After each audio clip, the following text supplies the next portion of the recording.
A Friday night sees Spurs title challenge hanging by a thread. We discuss West Ham's cup final win and preview our last ever game at Hart Lane on this week's e-Spurs podcast. Come on, you Spurs! Come on, you Spurs! Come on, you Spurs! Come on, you Spurs! Tottenham! Hi guys, welcome back for another hour of talking all things Tottenham Hotspur. Please don't forget you can subscribe to the show via iTunes or Acast and get every brand new episode direct as it's released. You can of course follow us across all the usual social media platforms. You can catch us on Twitter or Instagram at e_Spurs. We're also on Facebook, facebook.com/e-Spurs page. We're also on YouTube, Pinterest and Tumblr. And for all the links to all e-Spurs platforms, you can head to our brand new website of www.e-Spurs.com. Tonight we'll be discussing the post-mortem of the game against West Ham on Friday evening. We'll be taking your questions for our panel as always, and we'll be previewing our last ever game at Hart Lane this coming Sunday against Manchester United. But before we talk all things Spurs tonight, let's introduce the panel taking us through the next hour. I'm pleased to say we've got John Mannings returning to the show. John, how are you? Very well, mate. Thanks for having me back. Pleasure. Looking forward to it. I'm delighted to say we've got Jason back on the show. Jace, how are you? Not too bad, mate. Back in Thailand now, so it was a tired old night at the watching the game from Friday night. I bet that felt like a longer experience than what it should have been, Jace. And finally, pleased to say we've got on the show tonight Crackers. Crackers, how are you? Evening all. I have to say, what a fantastic intro to your show. Much better than that silly fat idiot on that Oh When the Spurs podcast. These terrible intros. This is professional. Who are you talking about, Crackers? Evening, everyone. Evening. Thanks, Crackers, for joining us. Guys, we're going to have to go through, I'm sorry, the therapy. Well, you're going to try and give us the therapy of Friday night's performance. We're going to start with you, John, back on the show. From my perspective, a bit of a baffling performance, John, given we've had a year to reflect on how bad we played at Upton Park. I'm frustrated that we didn't learn our lesson then. What was your thoughts on the game? It's just a typical, little team playing a team that's blatantly better than them, who managed to raise their game, and they just caught us on the hop. I think they put in one of the best displays I've seen from any side really this season. Harry Kane was probably as ineffectual as he has been since he got into the first team, 3 years ago or whatever it was, and you can't say they didn't deserve it. It was just frustrating for me that, the only 3 defeats we've had in the league so far have been away at Liverpool, United and Chelsea, and you think to add West Ham to that list is just infuriating. Yeah. Our record against anyone, out of the top 5 or 6 has been great this season, and to, just because of what was riding on the game, it just stings that little bit more to lose to them. This is football, I suppose. This is why we love it, as we do. We do. And Jace, coming to you, like John's just said there, West Ham seem to raise their game. My question would be, Jace, why didn't we raise our game? The game had more riding on it for Spurs than it did for West Ham, so why did we not match that effort, that work rate that West Ham seemed to have, and we didn't on the night? Well, first thing to say was, when I saw the game, I'd been a wide awake 38 hours with jet lag, and it looked like our players were even more knackered than I was. They're the questions we'll never know the answer to, isn't there? It's the questions that everyone will ask, and it's unfortunately, what can you say other than that is football sometimes. It happens for unexplainable reasons. It's not good enough. We didn't want it to happen, but, it's really difficult to find an explanation of why we were so flat. But, you have to give them a little bit of credit. They did play it like their cup final. I said last week I can't see how they can possibly get up just for one game, having been crap all season, but they proved it wrong, didn't they? They did a real job on us, and in fairness to Bilic, it's not the first time he's done a job on us, because he did it to us twice when he was at Besiktas. He did it to us last season, and in fairness, he pretty much did so at Hart Lane this season, didn't he? But for 2 goals in the last minute, they would have got a result there. So perhaps Bilic has found the key to stopping Tottenham more than anyone else. Yeah, and Crackers, coming to you, what was your perspective on that game? I think Jace has hit the nail on the head there. I think West Ham, to give them credit, played absolutely out of their skins on Friday night. I've seen a bit of them this season, like 3 o'clock games on the telly, and they've stunk the place out this season, to be honest. They've absolutely stunk.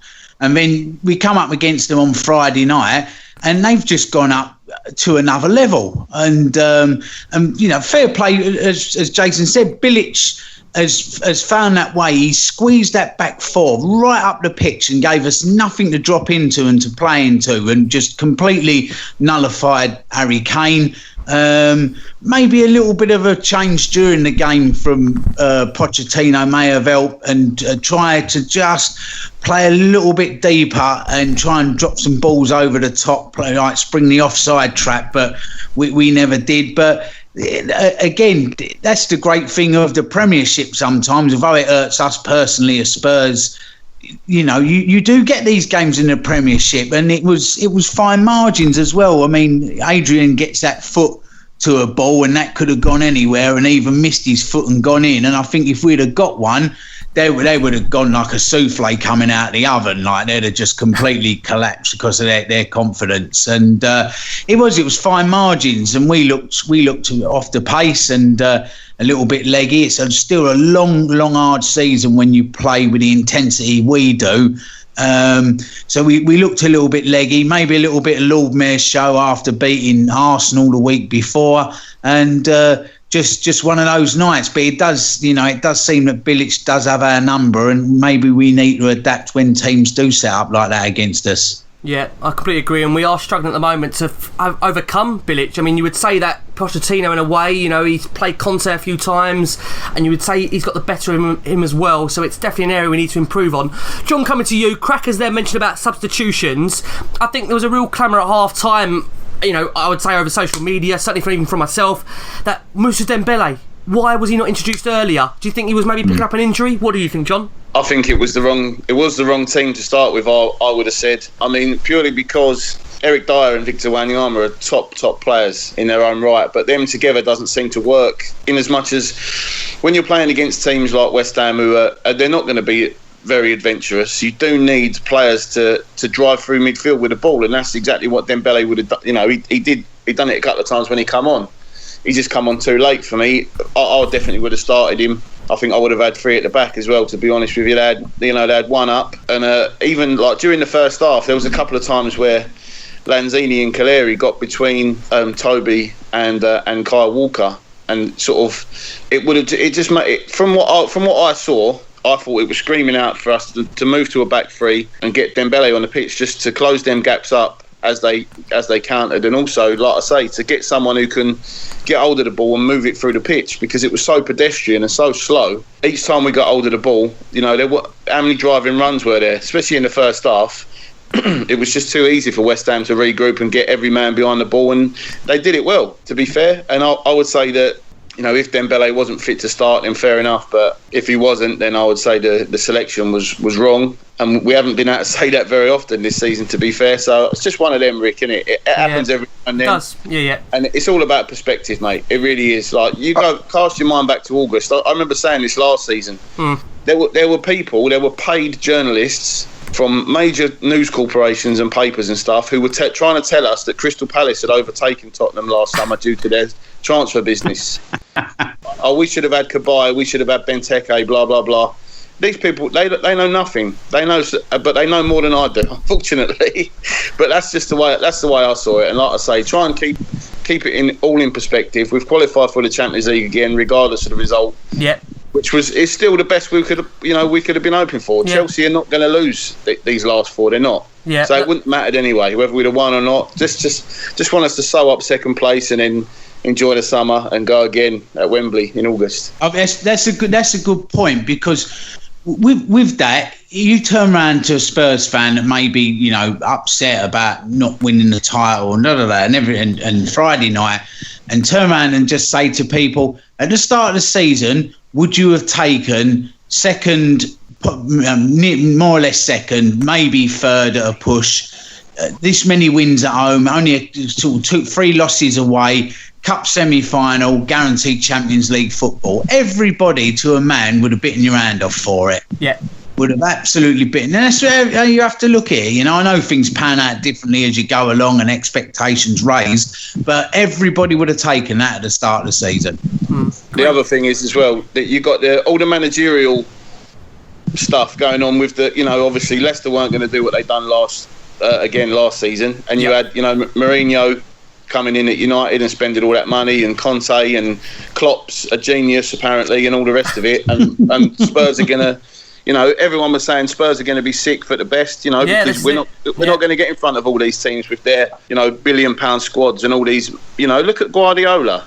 Jesus, what's he managed to do? This is what it is. When you consider, John, like you've just said there, Mourinho at Man United, Pep at City, Klopp in his second season at Liverpool. I mean, we were battered over the summer saying Spurs, that was their best chance to win a title. And I think, arguably, we are closer probably this time than we was last year, wouldn't you? You would say definitely there's been progress. I mean, the squad has definitely matured. The only thing I would say, Jace, coming to you, is that, again, it's a big pitch, West Ham, which we've struggled with. I mean, Kane and Ali at times, they look so isolated. And again, we didn't really have any width. Nothing was really going through the middle. I mean, from that perspective, is that a concern with Wembley, which has obviously been confirmed by the club now for next season? Well, I think the thing with pitches isn't the Premier League rule now a standardised pitch where you've got a ground that can accommodate that large pitch. And I think the biggest pitch in the country, or joint biggest pitch in the country, is Middlesbrough, who have a tight, packed defence, and we went to Middlesbrough and won. So, the size of the pitch, you just have to get used to it. Big pitch, small pitch, whatever. Just get on with it. Bournemouth's pitch isn't exactly big. We won there by 5 last year, and we drew 0-0 this year. Yeah. So, I think more the relevance on pitches certainly with Wembley is the speed of pitches or something like that, where perhaps they're not as slick a surface as we get Hart Lane. But, all this business about big pitch, small pitch, I think John's right. If Dembele plays, he drives with the ball. That sucks the defender towards him, because you can't just let somebody run. And as soon as you can try and drag one out of position, the other players have been clever enough to find the gaps from that moment onwards. And perhaps with Wanyama and Dyer, we consistently try to pass the ball to an Eriksen rather than create that space, and then you create the space between the lines that Eriksen's thrived on in recent weeks. But there's no doubt about it, we didn't play well enough. We can sit here and find all the excuses. As I say, West Ham did a job on us, made it difficult, and you know what, probably at every stage this season, one team has made life difficult for another team, and it just so happened that was ours. That's not excusing it. That's not saying you have to live with it, and of course you want to do better, but it is football. It does happen to times, and they did the job on us.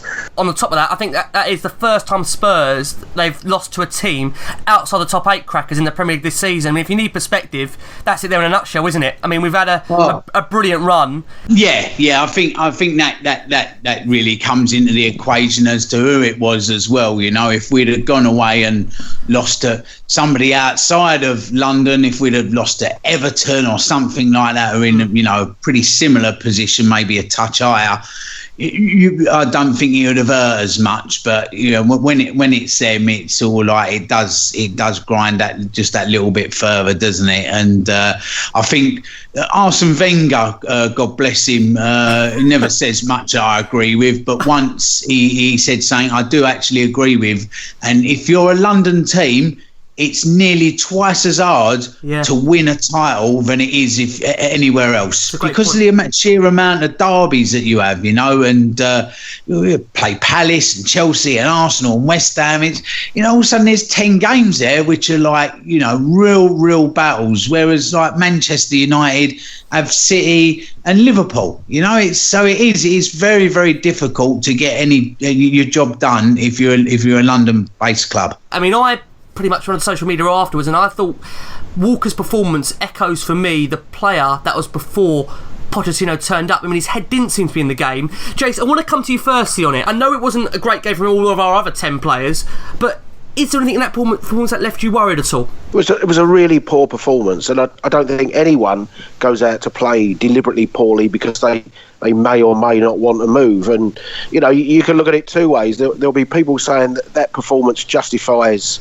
the current talk about Walker, and it shows his head is elsewhere. And I'd look at it the other way and say, well, if that's the case, what excuse did the other 10 have for performing so poorly on the night? So I just think we've had the debate the last few weeks with Walker. We don't know what's happening in the summer. We don't know if Walker is desperate to leave to Manchester City, or he wants an additional pay rise. We don't know if Daniel Levy called him into the office and said, look, okay, we understand you've had a better offer from Manchester City. We'll give you another 40 grand a week. Would he then still want to leave?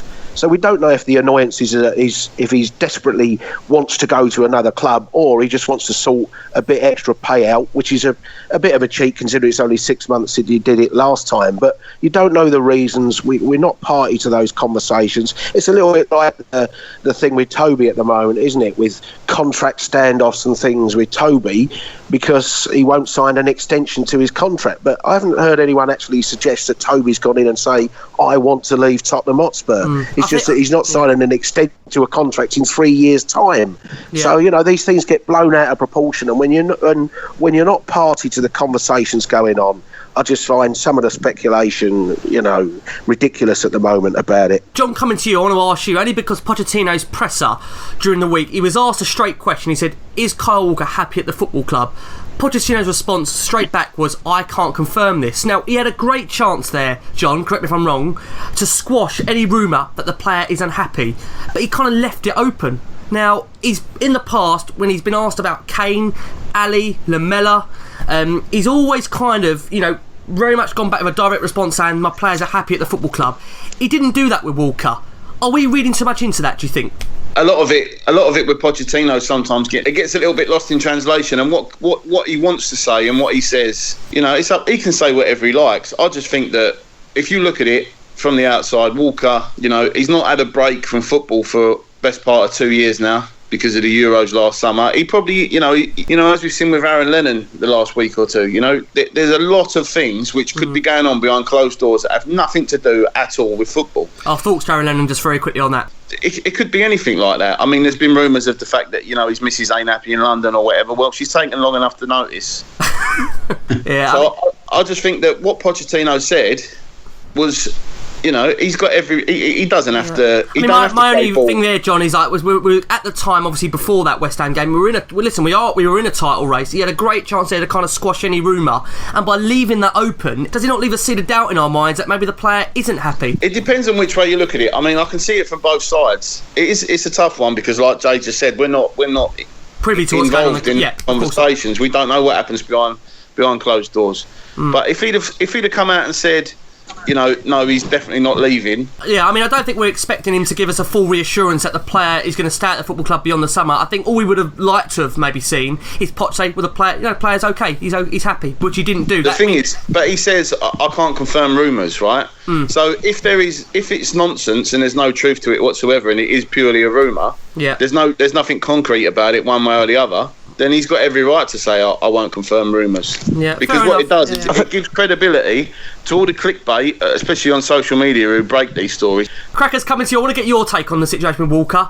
You're fairly diplomatic, so what do you make of what's going on at the moment? Are we reading too much into it, based on Friday night's performance? Well, he looked like Walker 1.0 instead of Walker 2.0, didn't he? He did look like that Walker of old that would have that brain fart every that ricket in him 2 or 3 times a game. He was well out of position a couple of times, and he looks like a man with something on his mind. And as the others have said, is that a move or is that something else? We just don't know. He could be, like you said, with the Aaron Lennon thing, it could be 1,000,001 things. He could have an ill family member at home, or he could just be thinking about double his money at Man City. And only time's going to tell. You're never going to get anything out of Pochettino. You'll never get anything out of Daniel Levy. There's no rumours at all come out of the club anymore. I mean, when Harry was there, he couldn't wait to get his car window down and tell everybody what was going on.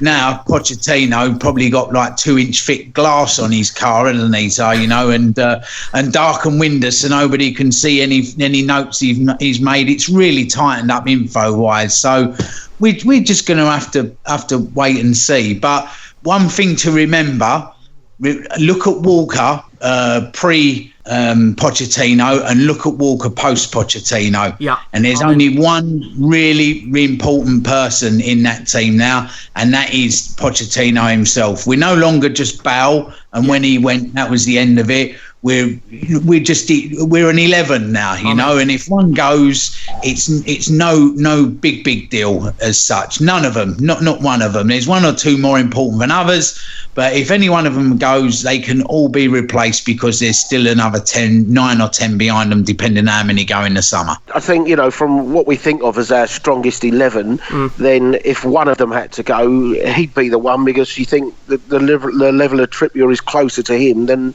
any of the other positions, but that doesn't mean I want him to go. No, I think John made the right point. It was a massive game for us, a game that we were still in theory in a title race in Pochettino's mind. He picked Carl Walker, so he can't be that concerned that Carl Walker's not up to the job or his mind is elsewhere. He went with Walker. You know, we've had the speculation that Trippier's played the last two big games. Is Walker down about that? Well, Walker played that big game, and no doubt we'll get it again Sunday when probably Trippier's picked and everyone says, there you go, Walker's out of another big game, and they'll forget the fact that he's just played at West Ham and at Palace, and as Pochettino said, every game was a big game in that run-in. So, you know, he picked him Friday night, and if he thought Carl Walker's brain isn't there, he's not ready to commit to the club, he's distracted, he wouldn't have picked him. He's not that stupid. So, you know, it's time to draw, you know, whatever happened in the summer will happen, and we just move on. But, you know, it feels like there had to be a scapegoat player from Friday, so Carl Walker's the next one in the barrel type of thing. Yeah, unfortunately. We're going to go back to the game. John, I want to come to you. In terms of, again, I think what's been a question this season is that you look at our bench in terms of what can come on to change the game, and I hate to say it, there's not much there. Is that a concern for us moving forward? Because I think what people are saying now is that, look, it's great, Spurs for a second successive season, they're going to have the Champions League, they've been in the title race. Levy now has to show that ambition this summer to keep hold of the likes of Kane, Ali, Lloris, and really add to that. Now, we've obviously got the stadium coming up, John. Do you think, in your opinion, the money will be there to go and invest into dare I say, a superstar player that I think many people may feel Spurs need? Or are you of the opinion that no? Our bench has been pony since August, isn't it? Apparently. We're second in the league. So it depends. I mean... John, is that the difference though? When you look at Chelsea's bench and you look at Spurs' bench, do you not agree that's pretty much where you could argue that's the underlying factor, that we may be on top of them had our bench just had that bit more strength to it? Yeah, no, I know what you're saying, mate. I understand. I mean, all right, you can say that ifs and buts, you know, and if we hadn't drawn away at Bournemouth and away at Sunderland and all the rest of it, and if the bench was this, or we had this player on the bench instead of Sissoko or whatever. But like I said, we've got to 35 games and we're second in the league. So is our bench really that bad? What do you think, Jace? Is our bench that bad? Well, you know, I don't know, it looks quite padded to me, and it's not a bench anymore, aren't they? Individual seats. Is our bench good enough? Well, our bench is good enough to be 11 points clear of Liverpool. 13 points clear of Manchester City, who've got supposedly a better bench than us. 15 points clear of Man United, who's supposedly got a better bench than us. So, you know, if our bench isn't good enough, I take the point, but our bench is a lot better than people realise. And don't forget, you know, at this stage of the season, there are 3 or 4 people that would normally be on our bench that can't be there. Harry Winks would have been on that bench on Friday night. Eric Lamela would have been on that bench Friday night. So, you know, Danny Rose would have been on that bench or on the pitch, and we'd have had somebody else. You know, Ben Davies wouldn't have been on there. So, you know, you have to throw that into it. I know everyone wants the superstar game changer, but you know, I think the biggest gap us two in Liverpool is what, 11 points. Yeah, and it's funny. I mean, we're Liverpool. I've got to say, crackers coming to you. This makes me laugh. The Liverpool fans, some of them. We are now going to finish above Liverpool for the 7 times out of the last 8 seasons. I mean, they have. It's laughable the way they seem to glorify themselves as this big club, and yet here are Spurs silently going about their work, and Klopp. The excuses he's made about injuries. God, has he seen our injuries we've had this season? It's incredible. Yesterday the pitch was too dry, wasn't it? According to Klopp. So we had Ty at Arsenal, the Arsenal fans saying, well, we didn't get a win today because it was raining, and now we've got Klopp saying Liverpool, it's too dry. And crackers, and we've bottled the title race apparently. How'd you work that out? Oh, I can't even begin to have that. I mean, that's one silly woman at Sky saying something really stupid, and just like opposition fans trying to poke us with a stick, and more for anybody that actually buys into that we've choked it. It's just it's ludicrous. On that basis, just a reminder that Spurs, I mean, if you didn't think Spurs haven't lost the title, they created it. I mean, Chelsea were 11 points clear at the end of February. If Spurs won, it would have been 10 games in a row, and Sir Alex Ferguson only managed that twice in the whole of his reign at Manchester United. So you'd argue we didn't crack. We just had too much to do, Crackers. Would you go along with that? Yeah, it was just a bit too much, and like we were touching on with the squad, maybe a touch more depth in the squad, and a couple of wins instead of draws, and we would have may well have cracked it. But you have to look at the constraints we have. It's like the game now. It is dictated by the money that comes into a club, and when you look at the sort of money match day revenue that comes into Arsenal, they've had a terrible season, absolutely atrocious given the money that flows into that club. Ditto Man United and the money they've spent and the money they've got. Man City the same. Chelsea have got a chairman that can't spend too long in open spaces because of all the money he's had and the way he's got it over the years, and he's thrown that into the club to get himself out of the country. And then there's us doing it the right way with a £7 million net spend, and over 2 seasons 15 points clear of anybody else. It's just it is absolutely incredible what we've done with that squad. It is. I mean, just to add on that, Crackers, obviously yesterday's result sees Champions League assured for a second successive season. We was told, Crackers, correct me if I'm wrong, Hosey at United, Pep at City, Klopp in his second season at Liverpool, Spurs would have no chance. They'd be nowhere near in the top 6, we were told, Crackers. But it continues to this day, Rick. I mean, yesterday I was listening to a bit of commentary on TalkSport, Alvin Martin, and he was saying, come this season, and there's been Klopp at Liverpool and Man City and Man U and Chelsea, and every time this the sort of title running gets mentioned or the big teams, Spurs and Pochettino never ever get a mention, despite doing what they've done for the 2 seasons. And I know what it is because Pochettino just isn't good copy for the newspapers and for Sky Sports News and even my own beloved Talk Sport. He just doesn't give he doesn't get the sound bites, doesn't give them sound bites. He doesn't really give them what he wants. He's very, very straight down the line. I mean, it's what Tottenham fans love about him, I think. It is just his honesty and the way he has kind of this squad is blended together. I mean, it's so great. I mean, when you consider we've scored the second most in the Premier League, conceded the least amount of goals, the best goal difference, most points recovered from losing positions, there's still plenty of reasons, isn't there, James, coming to you to be proud? Oh, of course there is.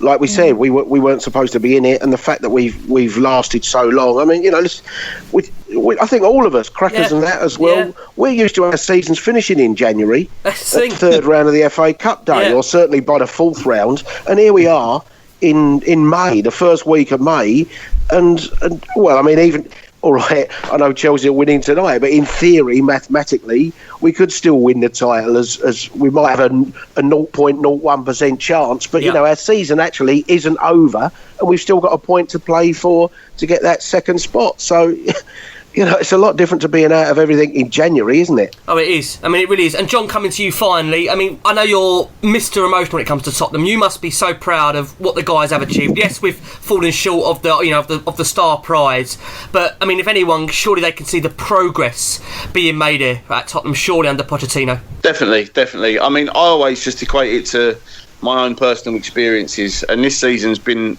a blast supporting Tottenham. It really has. Like, we've had some great games. I've had some good times at the Lane. I've even enjoyed the Wembley debacle. Well, meeting up in the torch and having a good old sing and that's what being a football fan is for me. Amen. Yeah, exactly. I mean, it depends. It obviously depends on your viewpoint, but I always think that we're on this planet to make memories. Yeah, that's what we've done this season. We've had some cracking days at the Lane. You know what I mean? We've done City, Chelsea, and Arsenal 2-0 there. I've had a great time. Honestly, I think I wasn't at West Ham on Friday. If I was, maybe that would have ruined what I'm trying to say. But I always equate it to say, like I say, what I've seen through my eyes, and it's been a good season. Yeah. This was never supposed to happen. It weren't even supposed to happen last year. We've done it again. You've hit the nail on the head there, John. And coming to you, Crackers, like John has said there, it wasn't meant to happen, but you'd probably argue Spurs were the only team to not have waved the white flag to Chelsea in the end, when you consider City, United and Liverpool spent more time at the top than Spurs did. It is absolutely incredible. But the stats from this season, I just hope and pray and beg all the other Spurs fans out there, have some patience. Yeah. I know everybody wants everything yesterday, and people will say, well, that's now 2 seasons you've come up short. No, it's 2 seasons of just slowly building it up the right way and getting there. And if we continue with this trend, eventually we will put together the type of football and runs that we need to either put a cup in the cupboard or to get a title. It's just building that blend and brewing and getting it right. It's experience. Oh, man. You know, the Champions League this season was a disappointment, but you know, we've got a manager who's 46, I think. Yeah. And the squad age is so small. They'll learn from last season and again this season, and we'll go again next season. I guarantee if we keep the vast majority of this squad together and add 1 or 2 more, then we will nick a trophies are coming, aren't they? I mean, that's the thing. League Cup, an FA Cup, something will come eventually, but we just have to be patient with it. Guys, we're going to go for a very quick break, and then we're going to take a host of questions for tonight's panel.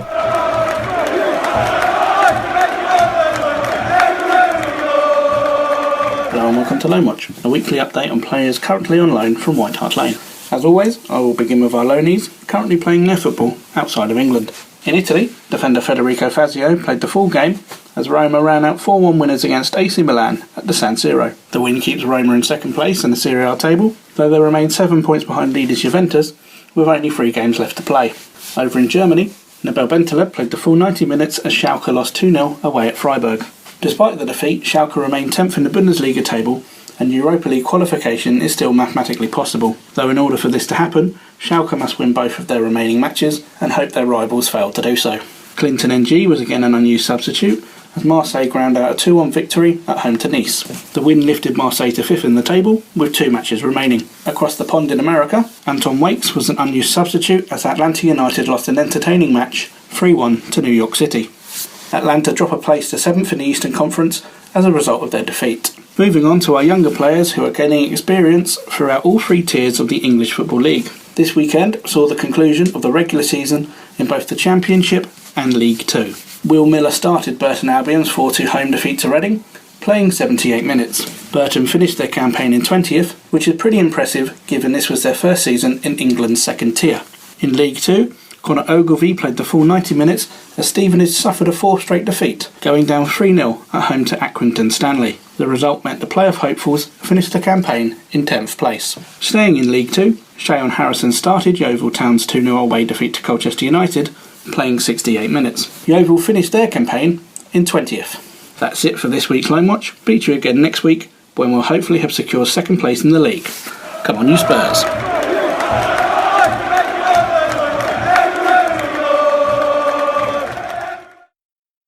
Hi guys, welcome back to the e-Spurs podcast. As always, we ask you to get your questions into us on a weekly basis. You can do that by tweeting our Twitter account of @the_Spurs, leaving your question with the hashtag eSpursPod.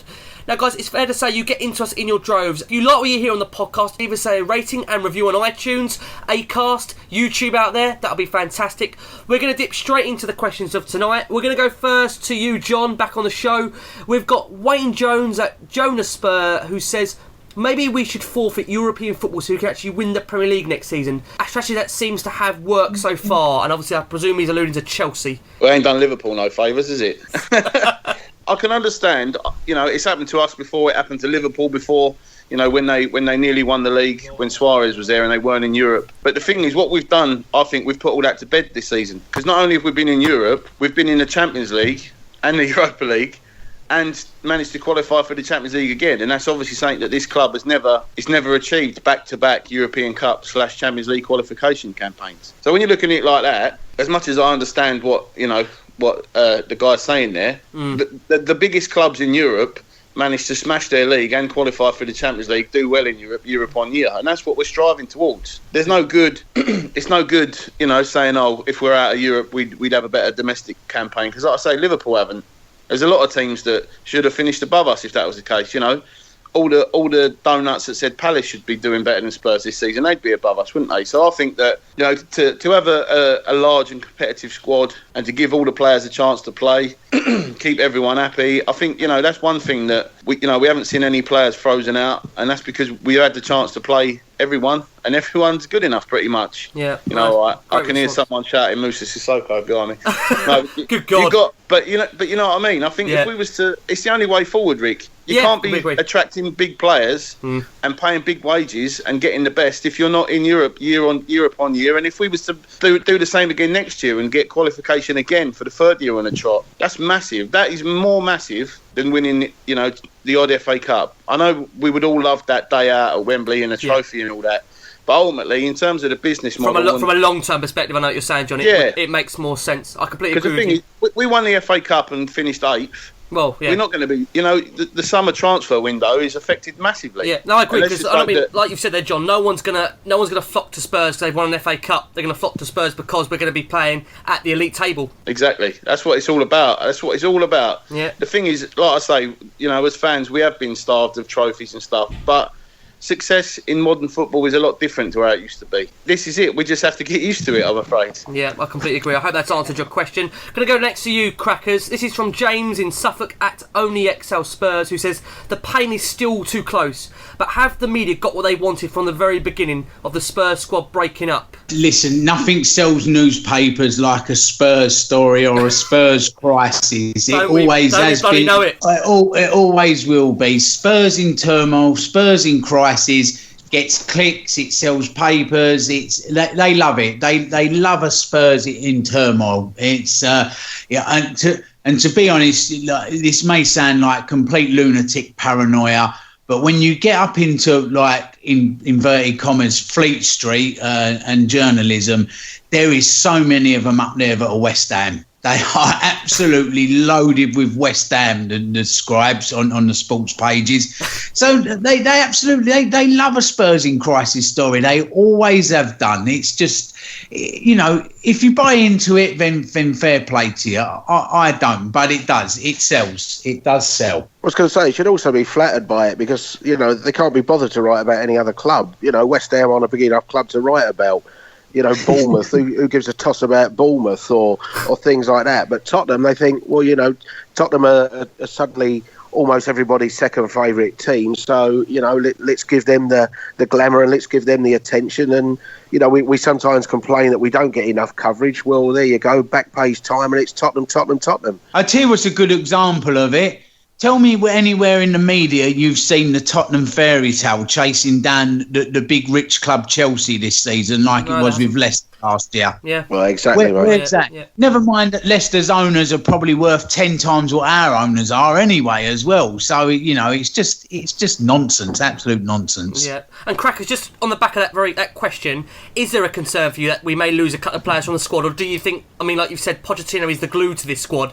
Has he got the capability of just getting these guys together again for another season, which will be the third on the trot, to say, you know what, guys, let's stick together. There's definitely a trophy within this squad. There's definitely a Premier League. Are you confident? Well, you only have to look at all the signings that we made earlier this season and everybody that's bought into to Pochettino and bought into what we're trying to do. And there's so many of those players that could have gone elsewhere for a lot more money, but they know what they're seeing under him and they know what they're learning under him. So we may well lose one or two players. That's always been the way, though, isn't it? If somebody massive comes in, like a Madrid, like a Barcelona, or a double your money somewhere like, say, Man City, for example, don't want to keep harking back to a certain case, but we will do. We may lose one or two players, but I've got every confidence that if you let Pochettino identify new players to come in, then they can be replaced. I think what the squad misses at the moment is a bit of an older, wiser, experienced head. And I think somebody like Isco, and I've heard a few people even say a Rooney coming in wouldn't do no harm. What do you reckon, Crackers, on that? Would you take Rooney? I was of the opinion of no, but the more I look at it, the more sense it seems to make. I'm not sure whether it's Rooney I actually want, but the idea of a winner. Somebody like Isco. Right, Isco, yeah. we could bring an Isco in, that would be absolutely massive, and I think he'd be a really, really good influence. Like when Van der Vaart came in, you know, that old wise head, especially in Europe next year as well. Just somebody's been there, done it, got the T-shirt, knows his way around it, and can just be a little bit of a guiding influence to some of those younger ones coming through. I'm in agreement with you. It'd be great to kind of get a signing of that stature. And coming to you next, Jace, next question tonight, back to the game actually against West Ham. This is from Podspur DP, who says, personally feel we should give West Ham credit, which I think we've done, but was this a blip, or has there been a way we've seen that Potter's been exposed? I do like a blip that lasts one game. So it's not a bad blip, is it? If we can keep our blips to one game, it was one game in 19 or something. These 9 wins in a row that's aren't hell of bad a either. blip, but no, I know he doesn't necessarily mean that in the way he's worried that that's the start of a blip and the season will collapse like it did last season. Yeah. I don't think that will happen this time. So no, I'm not too fussed about blips or anything like that. It was one of those, like we said earlier, Bilic did a job on us, as he has done a number of times in the past, and you know, that's all I really have got to say on it. I had give credit to West Ham, and it just didn't work out for us on the night. But no, there's no serious things to worry about at all, and I don't think that means Pochettino's team's been exposed, because there's been plenty of teams who have tried to get 10 men behind the ball and park the bus against us, and we'll have another one to do it on Sunday, and almost every other team that has done that way against us, we have come out and, you know, slapped them aside and ended up, you know, Stoke and West Brom tried to park the bus against us, didn't they? And they were both 4-0 down at half time. So, you know, you won't always do it, and I think it was just one of those days we didn't come up with the answers, and you move on. And we're going to go next question of the night. We're going to go round back to you, John. We've got a question here from Spurs News at Blog Spurs. Now, there's been obviously the reports today that Spurs have agreed a friendly at the end of the season in Asia. Is that a positive or negative for the team? I mean, I can't imagine the players are too happy about it, because I think they probably may have booked their holidays already. What do you think, John? Well, again, I mean, this is, you know, what we were saying earlier about Kyle Walker and stuff. We wouldn't know whether... No. Or, you know, really how the players feel about it. It depends. I mean, if you're that kind of player that, you know, wants to see the world and do a bit during your career, then you can say you've been to Hong Kong, can't you? Be it a friendly or what? Would you like that, John, after 38? Would you like that after 38 games, though, John, when you've booked your holiday? I know what you're saying. You just found out that? The end of the season before last, wasn't it, with the Australian post-season tour? Yeah. I mean, listen, I can understand completely from a commercial 100% why the club want to do it. You know, they want to grow the brand, and it gives, you know, fans like Jason, who's a million miles away, has had a lot more player interaction than any of us who live 10 minutes outside of London in the past few years, because they do these things for the fans around the world. And I think it's good that people in other countries want us out there. I remember when we used to play Stevenage every pre-season in front of 3 men and his dog, and that was about it, because there weren't, you know, who wanted to see Helder Postiga? We're moving on as a brand, and again, as a business, it's you know, it's inevitable, and I think that's what the club see. You know, the future of Tottenham Hotspur is a massive global brand, and they've got to do these things. They're pawns in Daniel Levy's plan. Yeah, I mean, from my perspective, since the news came out, I mean, our Twitter feeds over here amongst all the Asian groups, you can't believe the excitement that people have got out here, and the chance for so many people that can't go to London, haven't been able to get a ticket to the last season at White Hart Lane. I was part of the trip to Malaysia, where we had 6 or 7 ties. All the Asian clubs, supporters clubs, met up. They all played five-a-side. You had Vertonghen with a group, Moussa Dembele with a group. I think Bentaleb was on that tour with a group. You can't understand the interaction that goes on, and it is very much it almost has that holiday feel to it, rather than being a pre-season tour when Pochettino's trying to get on with some serious work and we're trying to do, you know, the real preparations for that new season. So I actually think it probably is the right time to just have that type of week, and most of the players won't be on holiday then, because most of them will be going off with their international teams, so they'll still be in the gyms and things like that anyway. So I think it's a brilliant trip for... I don't think people understand just what it does give to supporters the other side of the world. I hope that's answered the question. We're going to go next to you, Crackers. If you can answer this question, Crackers, it's the $1 million question of tonight. This is from Janied Elias, who says, why does everyone hate us? Oh, man alive! What a question. Best one we've had. I think best of the season so far, really. Isn't it just? Do you know what? I think every club feels that. That's the siege mentality, isn't it? Yeah. But there's a really odd myth about Spurs fans having a sense of entitlement, about being moany, about being fickle, and I can honestly say, taking my skull cap off, I have never, ever seen this fickle thing with Spurs. I mean, we could play Sunderland on a Wednesday night and it's on Sky, and we still sell out all our tickets. And we've been playing pony in years gone by, and yet we still sell out. So I don't know. I've never got this sense of entitlement that, you think you're a big club and you're really, really not. No. Well, sorry, but we are a big club. We're a massive club. We're a massive fan base around the country and now around the world. And do you know what? I think a lot of the time it could be jealousy. I honestly think that. A lot of it comes from clubs that have got nothing near what we have, or if they have, they've had to win loads and loads, and yet we've had these fans with us and this big fan base when we've won relatively very little. So a lot of the time I think it's just there's quite a lot of jealousy with it, to be honest. 85,000 people can turn up for a game in the Europa League, or what was the gate that night against Ghent? I think it was ridiculous. There's not 80,000, 85,000 turn up for a game against Ghent in the Europa League when we've been knocked out of the Champions League and we're apparently crap at Wembley, but we're still going to watch it. That's how fickle we are, and perhaps there's a few teams that are jealous that, they can't sell out for a bloody Premier League game, let alone a Europa League game against Ghent. And John Farley. Well, as Cracker said earlier about the amount of West Ham scribes there are down Fleet Street, if a lot of this media narrative that's being pushed is coming from their direction, West Ham would be, the typical club to be throwing that kind of insult, if you like, towards Tottenham and their fans, because they are shite. That's the posh term. Eloquent as always. In terms of I had a mate of mine who was like, "Oh, there you go, you'll win nothing again this year," and it's like, "Oh, was you alive in 1980 when you last won a major trophy?" you wasn't. Oh, okay. Oh, but you got the DVD. Oh, that's all right then. So when you're taking it from West Ham and people like that, then you just have to laugh at it. Yeah, you have to, because it's like you'd love to have had the season that we've had, and ultimately there's 18 teams in the Premier League who would love to swap places with us. And if you've got 18 teams worth of Premier League fans and journalists who sway those 18 different ways, they're not going to, there is going to be an element of jealousy, like Cracker said, because, they want what we've got. Yeah, I completely agree. We're going to move it on, guys, now. So the next question of the night, final question we're going to take tonight, is it's Lee Spurs Rainbow. This is going to go to you, Jace. This is going to lead us in nicely to the Man United preview. He says, the White Hart Lane finale. Who's the one former player that you would like to see? Mine would be Steve Archibald, scored my first ever goal there. Jace, who would you like to see come out White Hart Lane on Sunday for you, if you had to pick only one of our legends? Oh, that's a tough one, isn't it? My choice would be down to one of two. Stevie Perryman, for me,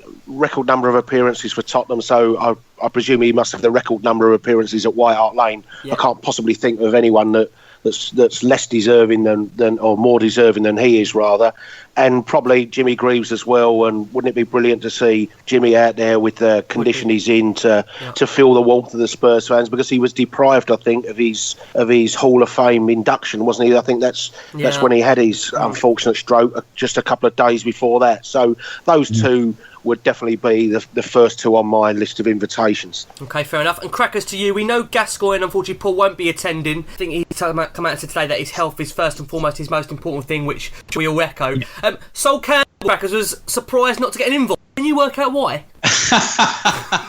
I like his incredulity to actually not being invited along. It's he is an individual. He's an odd bod. There's no kind way of putting it. He is an odd bod, and if you speak to anybody that's sort of been alongside him or been round him, even when he was playing, he's an odd bod, and he's trying to make himself relevant. He tries to keep himself in the public eye, and he comes out with nonsense like this. I mean, on what day of the week and what planet did he ever think he was going to get an invite back? It's just like, it's just not happening.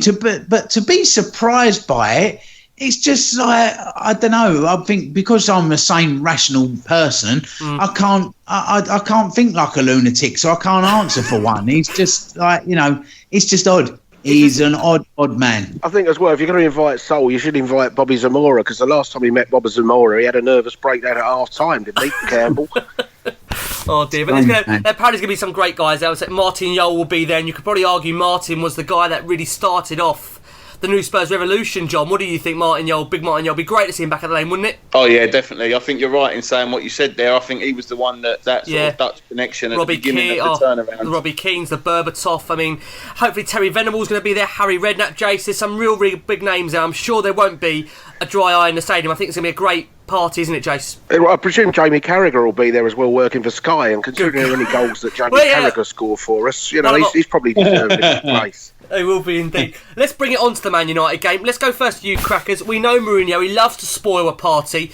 They've just come off the back of their 25-game unbeaten run. It's probably the worst unbeaten run in football history. I don't know there's so many draws in an unbeaten run like that, Crackers. Have we got anything to fear against them, in your opinion? I think we need to just get out there, forget what happened last Friday, go and get at them. We know the bus is going to get parked. We know he's really anti-football. We know he'll dress it up as a defensive masterclass. Anybody else, it would just be dull and turgid. But when he gets involved, everybody just says, like, what a guy. He's incredible. So we need to get at them, but we also need to make sure that we keep a lid on the emotions of this last ever game at the Lane. That's the biggest. That's our biggest opponent on Sunday. Not so much Man U. I think we've got more than enough in the locker to beat them, to be honest.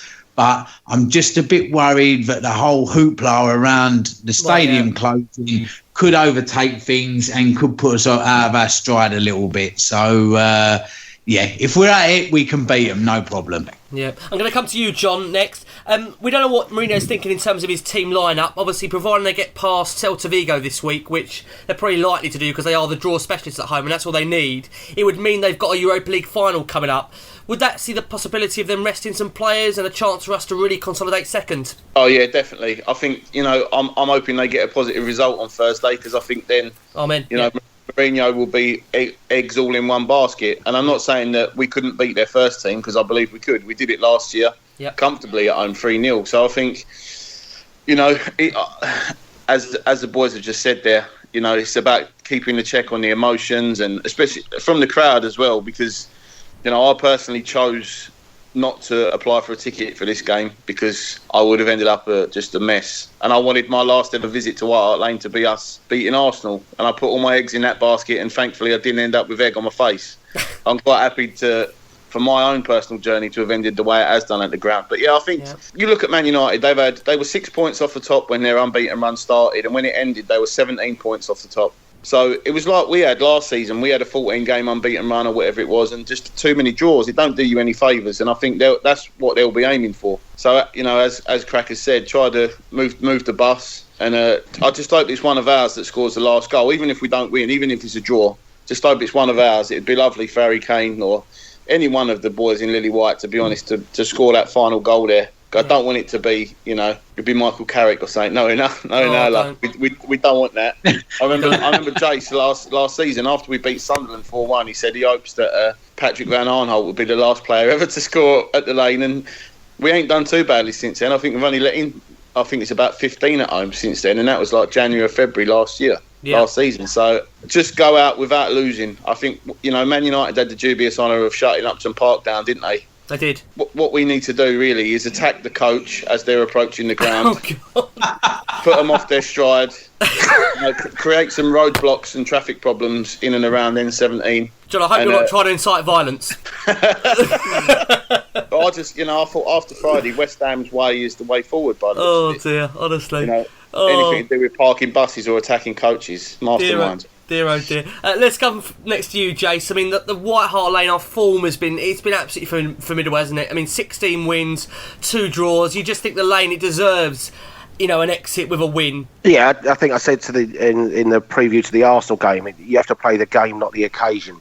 and just concentrate on that. And I think if we do that, I think the Europa League semi-final will have a little bit of an effect. We saw them fiddle about with their team on Sunday, and it wouldn't surprise me if they do the same again at White Hart Lane with the likes of Rashford being and Pogba and that maybe not risked anymore and stuck on the bench. But I'm quite looking forward to hearing that Jose's got us playing the way that we should, because they haven't scored a goal away from home against a top 6 side all season.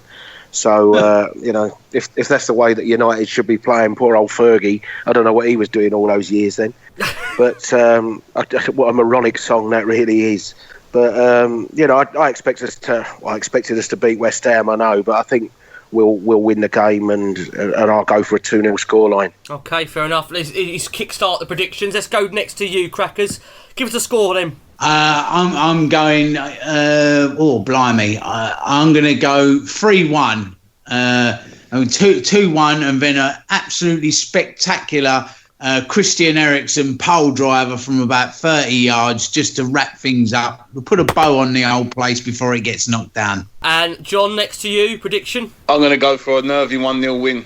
After the years we've had there of suffering, you're going to suffer to score a 1-0 win. God, I hope it's not going to be, but... We'll score in the second minute and then be under the cosh for 88 minutes. Yeah, that sounds like Spurs. That sounds like us. Dear, oh dear. I'm going to go for a win. I think we're going to do it comfortably. I'm going to go for 2-0 Spurs. I think hopefully we'll be able to enjoy the closing end of the game, knowing that we've got the victory in the bag. It's going to be an unbelievable occasion. I know it's going to be highly emotional. Guys, Crackers, are you there out of interest? Are you going to be at the game? I am at the game, yeah. I've got myself a ticket, and I'm not ashamed to say that I will be in absolute pieces at the end. Yeah.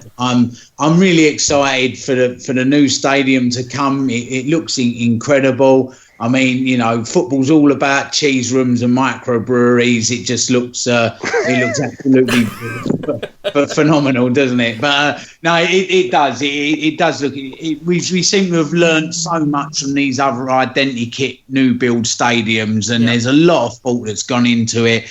That new Dortmund style wall at one end. If we get that right and encourage, a good bit of singing and atmosphere in there, that could be absolutely phenomenal. And but at the same time, I'm going to be so sad to say goodbye to the old girl. 1976, my first game now, and some incredible memories, absolutely incredible. Robbo lifting the UEFA Cup there. Beating the Lagunas 5-1 that night, and beating Chelsea 5-1 as well. The Milan game was just off the scale. And even last Sunday when I was over there against the Arsenal, the noise in the place was just incredible. It's when it's right over there, it's really right, and I'm gonna so miss that. Yeah, it seems the only right way to close it is with a win. Fingers crossed the boys can do it. John, it's been an absolute pleasure having you back on. Pleasure's all mine, mate. Thank you very much for having me back. Don't be silly, don't be a stranger. We'll get you back on soon. Jace, thank you as always. No problem, mate. It's been good to podcast at 2:30 in the morning. Back to normal time for you, James. Back to normal time. And Crackers, back to those times, yep. Oh, don't. And Crackers, thanks so much for joining us tonight.